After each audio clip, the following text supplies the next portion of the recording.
আসসালামু আলাইকুম রহমতুল্লাহি ওবরকাতুহু। সম্মানিত দর্শক, বাংলাদেশের রাজনীতিতে আওয়ামী লীগের ভবিষ্যৎ কি?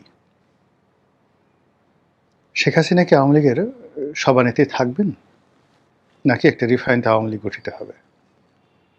শেখ পরিবারের মধ্যে কি নেতৃত্ব থাকবে, নাকি শেখ পরিবারের বাইরে এই নেতৃত্বে কেউ আসবে?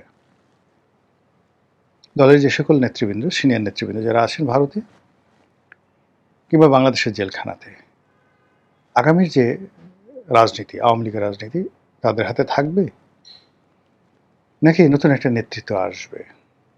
এর বাইরে ভারত কি আওয়ামী লীগকে শেষ পর্যন্ত ওন করবে?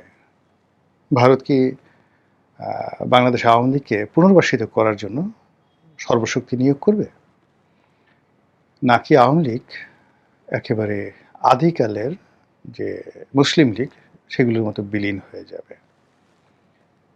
দ্বিতীয়ত, বর্তমান সরকার সে কি আওয়ামী লীগের ব্যাপারে নরম হবে, নাকি সরকার এখন যেভাবে আওয়ামী লীগকে নিষিদ্ধ করেছে ওই যে সিদ্ধান্ত, সেই সিদ্ধান্তের উপরে অবিচল থাকবে এবং বাংলাদেশে আমিদের বা আমি এবং মামু, এই মামুদের যে রাজনীতি, যে কথাগুলো এখন জনপ্রিয় হয়ে গেছে, আমি এবং মামু, এই আমি এবং মামুর রাজনীতি চলতে থাকবে যতদিন না পর্যন্ত আর একটা গণ অভ্যুত্থান না হয়, যতদিন পর্যন্ত মানুষজন তাড়িয়ে না দেয়, যতদিন পর্যন্ত তারা ব্যর্থ না হয়। আসলে কি হতে যাচ্ছে এই বিষয়গুলো চায়ের টেবিলে, পর্দার আড়ালে, সামনে এবং যেখানে সুযোগ আছে টেলিভিশনের টক শো, যেটা এই মুহূর্তে যেটিকে বলা হয় পাবলিক পার্লামেন্ট, সেই পাবলিক পার্লামেন্টে কিন্তু আলোচিত হচ্ছে। জাতীয় সংসদে অনেক বিষয় আলোচনা হচ্ছে না, করা যাচ্ছে না বা হবে না, কিন্তু আমাদের যে সামাজিক মাধ্যমগুলো এখন এটা বলতে গেলে পাবলিক পার্লামেন্টে রূপান্তরিত হয়েছে। টেলিভিশনগুলো এখন আংশিক হলেও, সব টেলিভিশন সব বক্তব্য প্রচার করতে পারে না, সব বক্তাকে আনতে পারে না, কিন্তু মোরালেস এখনও টেলিভিশন টক শোতে যে আলোচনাগুলো হচ্ছে সেই কোনো আলোচনাতেই রাজনীতি নামক যে অধ্যায়টি রয়েছে সেই অধ্যায়টিতে আওয়ামী লীগকেও বাদ দেওয়া যাচ্ছে না, শেখ হাসিনাকেও বাদ দেওয়া যাচ্ছে না। এই হলো বাস্তবতা।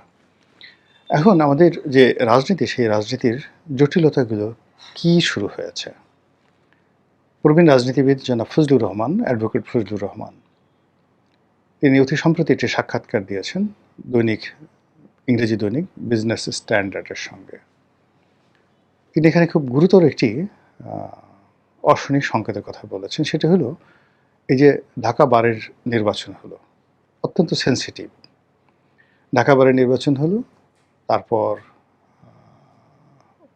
এরপর সুপ্রিম কোর্ট বারের নির্বাচন হলো। তো ঢাকা বারের নির্বাচনটা হলো পৃথিবীর সবচেয়ে বড় বার কাউন্সিল। প্রায় ৩৫,০০০-এর মতো এখানে এনলিস্টেড আইনজীবী রয়েছেন। এই বার কাউন্সিলের যে গণতান্ত্রিক রীতিনীতি, এটা পুরো ঢাকা শহরকে ডমিনেট করে, বিচার ব্যবস্থাকে ডমিনেট করে, এবং একটা সরকার এবং একটা রাষ্ট্রের যে গণতান্ত্রিক মন মানসিকতা এখান থেকে শুরু হয়। আওয়ামী লীগ জামানাতে যা কিছু মন্দ, এটা কিন্তু একেবারে শুরু হয়েছে বার কাউন্সিল নির্বাচন থেকেই, চূড়ান্তভাবে তার পতনের। এবং সর্বশেষ যে নির্বাচনটি হলো সুপ্রিম কোর্ট বার কাউন্সিলের, যে নির্বাচনে ন্যাক্কারজনকভাবে বিএনপির প্রার্থীদেরকে ব্যারিস্টার কাজল, এখন যিনি রুহুল কুদ্দুস কাজল, তিনি ঠকে গেলেন।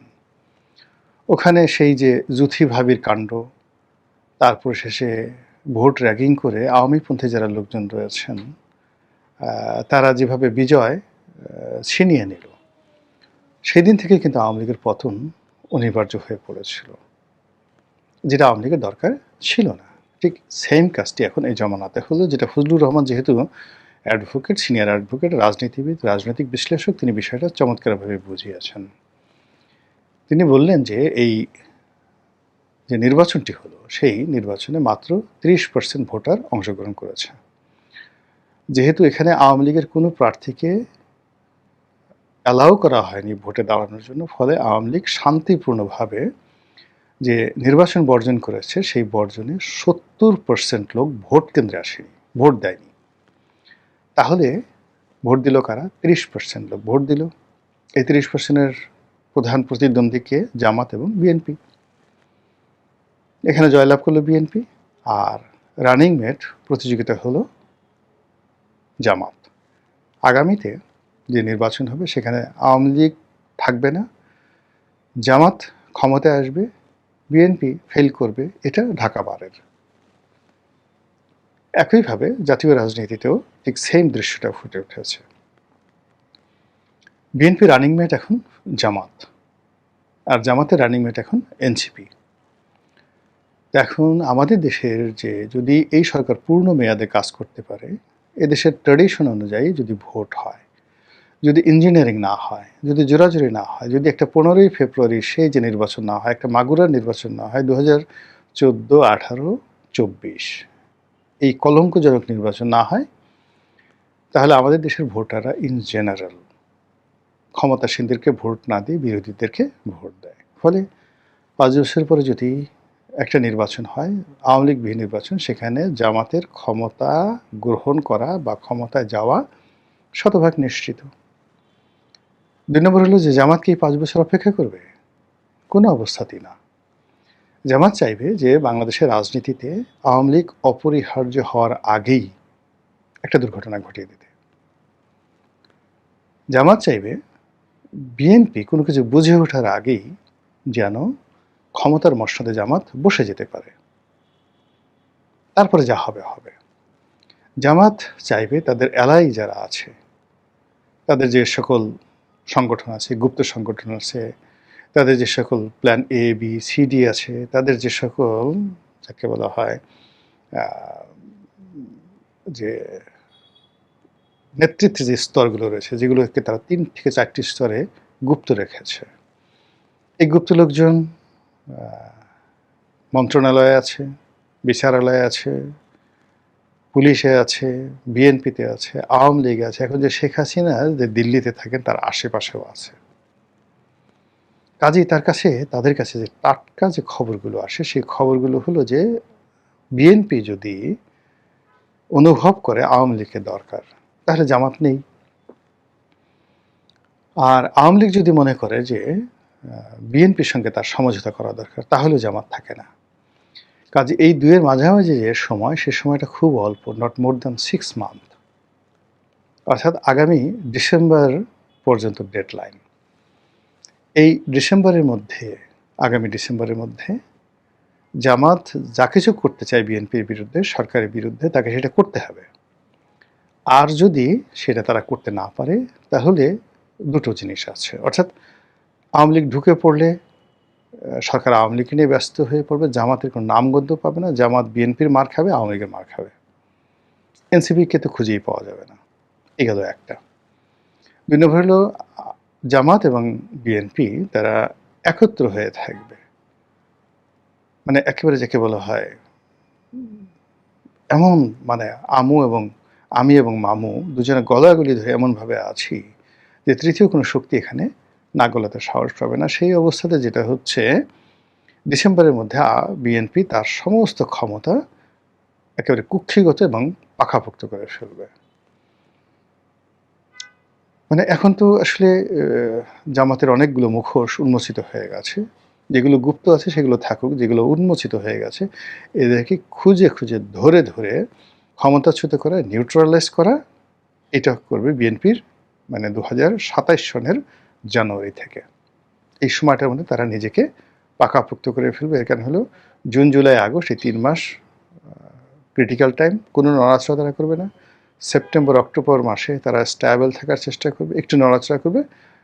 অক্টোবর নভেম্বর ডিসেম্বর তারা নিজেদের শক্তি প্রদর্শন করতে থাকবে।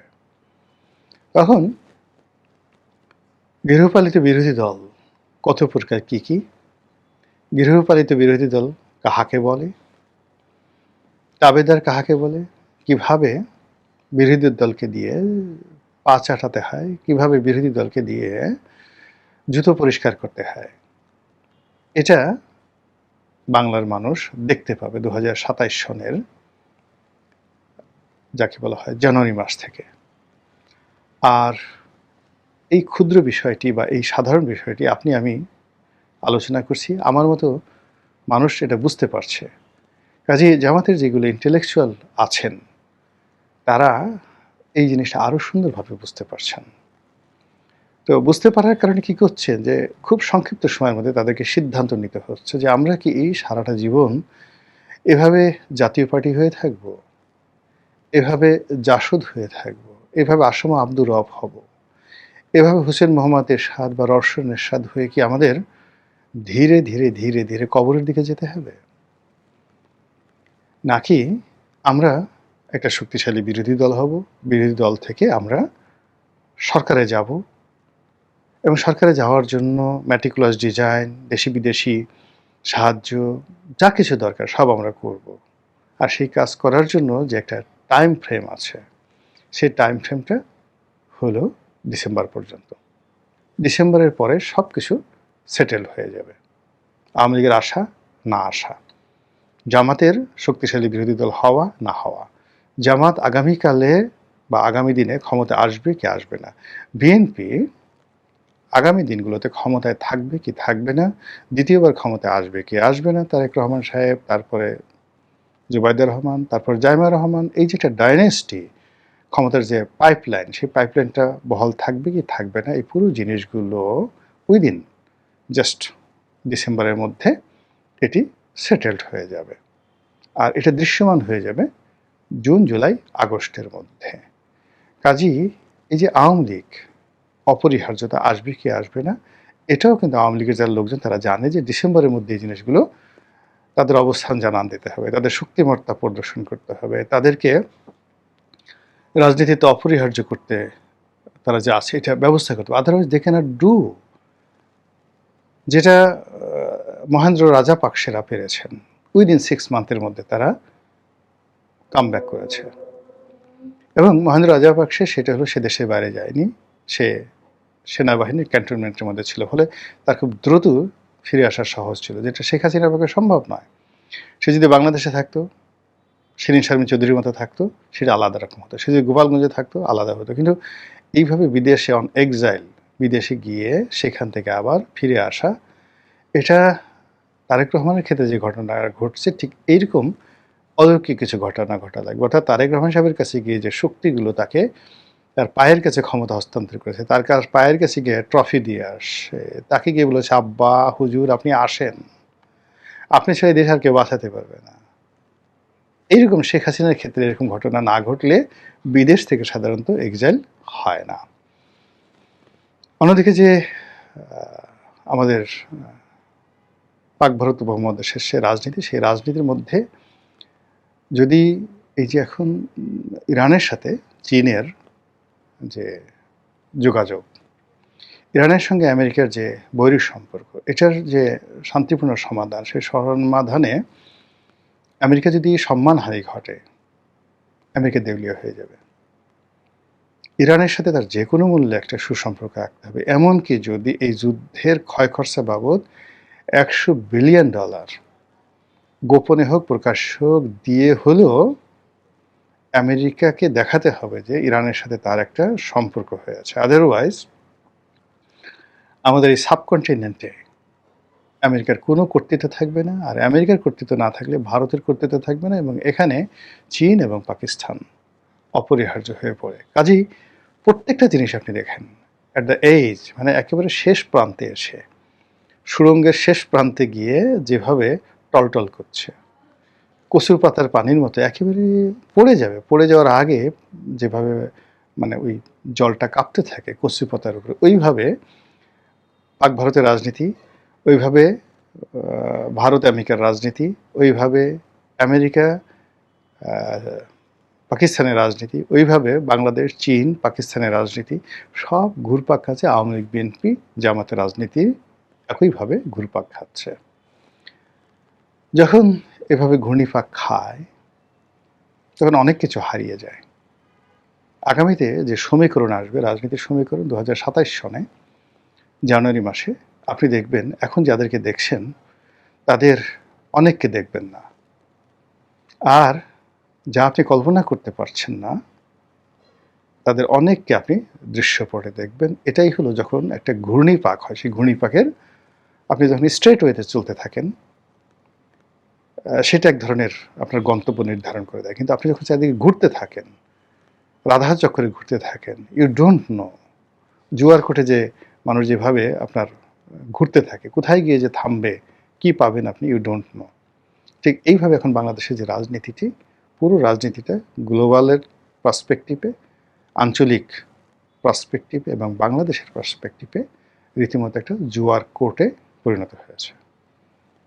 মহান আল্লাহ আমাদের সবাইকে হেদায়েত দান করুন এবং হেফাজত করুন। আসসালামু আলাইকুম ওয়া রাহমাতুল্লাহি ওয়া বারাকাতুহু।